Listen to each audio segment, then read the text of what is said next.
Welcome one and all to The Late Show. I'm your host, Stephen Colbert. Now, I don't know about you, but I cannot wait for the January 6th committee's live hearings on Thursday in primetime. They are destined to go down in the annals of live TV like the Watergate hearings, the moon landing, and the time Walter Cronkite was swallowed by a python.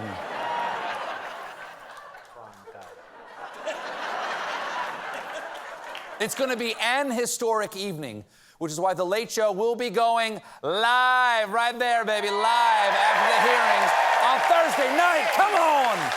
You can't keep us down. You go live, we go live.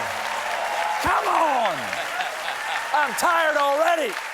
Yeah, baby. Yeah. I am pre-exhausted. Now, here's the deal. All the major news outfits, CBS, NBC, ABC, MSNBC, CNN, will be covering the hearings live, while the Fox News Channel will stay with its usual primetime lineup.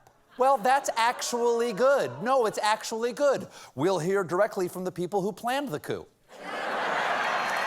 And Sean can just read his tweets. Come on, Fox.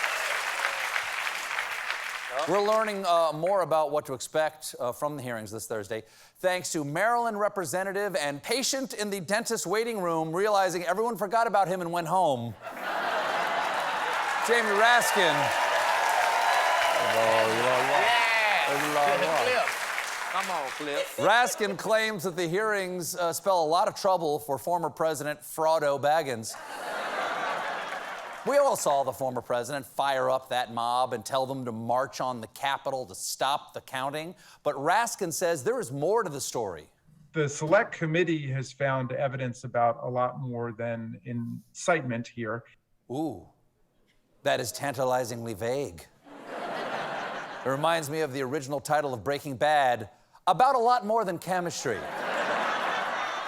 Now, part of the former president's plan to overthrow the legitimate results of a free and fair election was to go to the 7 battleground states he lost and just make up alternate slates of electors who would claim he had won their state. Why stop there? Why not just bring in a fake Mike Pence? You could borrow mine.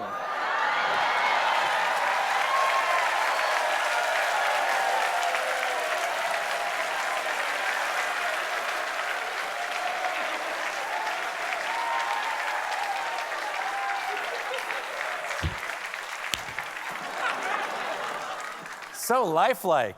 Yesterday we learned the Justice Department has discovered an email from the former president's campaign in Georgia urging fake electors there to use, quote, complete secrecy. Never a sign you're proud of your actions. Here's my resume. Tell no one.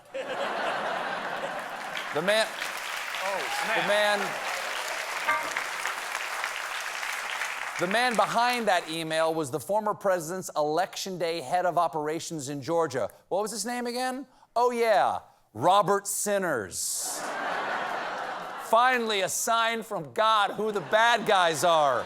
Other people on the email chain were his co-workers, Sonny O'Satan, Ima Jagoff, and Johnny Depp.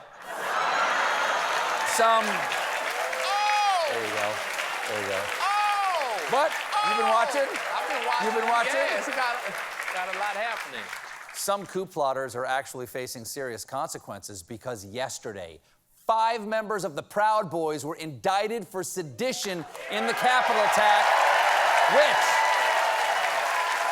which carries a maximum sentence of 20 years in prison.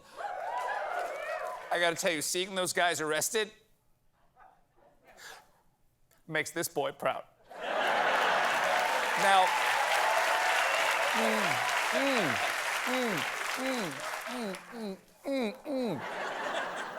now, if you're not familiar with the Proud Boys, that sounds lovely. But as a refresher, they're a far-right, anti-immigrant, all-male group who take their name from an obscure show tune from the Disney musical Aladdin entitled Proud of Your Boy. It was actually their second Disney song choice. Originally, they were the supercalifragilisticexpialidouchebags.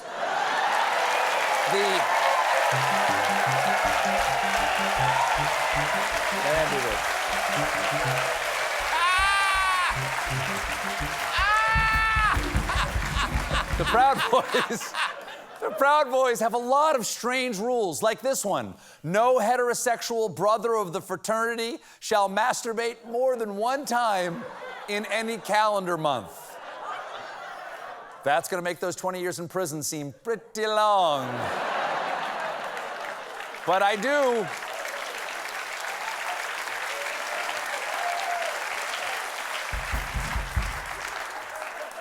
understand why they're so angry. I don't get, we were talking about this before, I don't get once a month. I get none. That makes sense. But once a month, as a treat, you know. The Proud Boys are going to be prominently featured during the live hearings on Thursday because the committee intends to present live testimony from a British documentarian who is filming the group with their permission during the riot. Why do you let a film crew follow you while you commit treason? Well, same reason Benedict Arnold commissioned that painting of him handing over the plans. Across the pond, speaking of the Brits, speaking of Benedict Arnold, across the pond, there's news about British Prime Minister and haunted boss baby, Boris Johnson.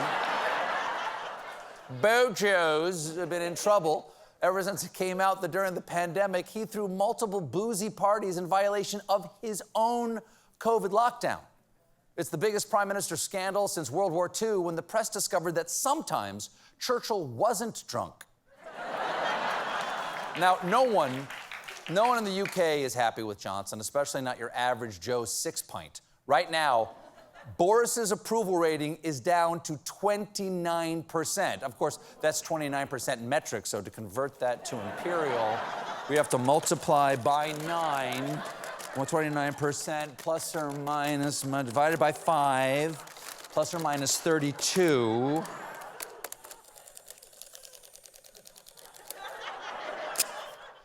Still better than Biden.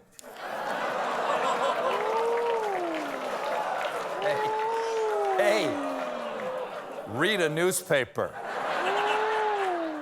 Now, Bojo's unpopularity hit a low point yesterday when the British Parliament held a no-confidence vote to remove him from office, a vote he survived. Well, of course he did. Just look at him. The man is obviously a survivor of multiple shipwrecks. Now, after... You got it. I see it. Thank you, Louis. Back at you. After barely holding on to his job, Johnson still felt absolutely tickety-boo. I think this is a very good result for politics and for the country. What it means is that as a government, we can move on and focus on the stuff that I think really matters to people. Yes, the stuff that really matters to people. Like, am I a human man or some sort of grizzled Muppet, part of an elaborate prank by the Jim Henson Creature Shop? I've never seen me from the waist down. Now, let's see. Oh, my.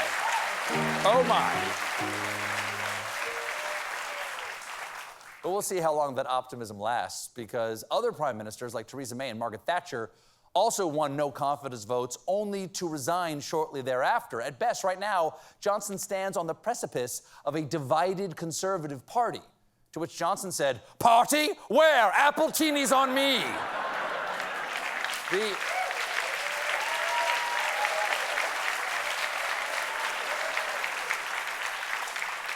The economy is still going through some post-pandemic weirdness, and that means more shortages. And this summer could bring a big one because we are facing a lifeguard shortage.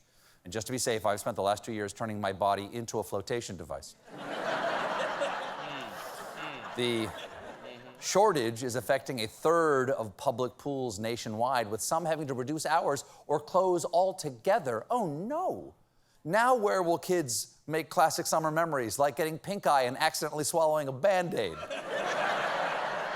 Now, it could get worse. According to an official at the Lifeguard Association, we will have a lifeguard shortage next year. It's going to take years to get out of this. I'm not surprised it's going to take a while. Lifeguards famously travel only in slow motion. Now, it's not just television show. Yeah. Yeah, there was. Quality show. Quality show. It's not just shortages of people, it's also shortages of stuff people use, because apparently the U.S. is experiencing a tampon shortage. The shortage has allowed companies to increase the prices of feminine care products. For example, on Amazon recently, one box of 18 Tampax listed for $114. That is awful. I have a suggestion of where those companies can stick their price gouging. And they might get toxic shock. Now,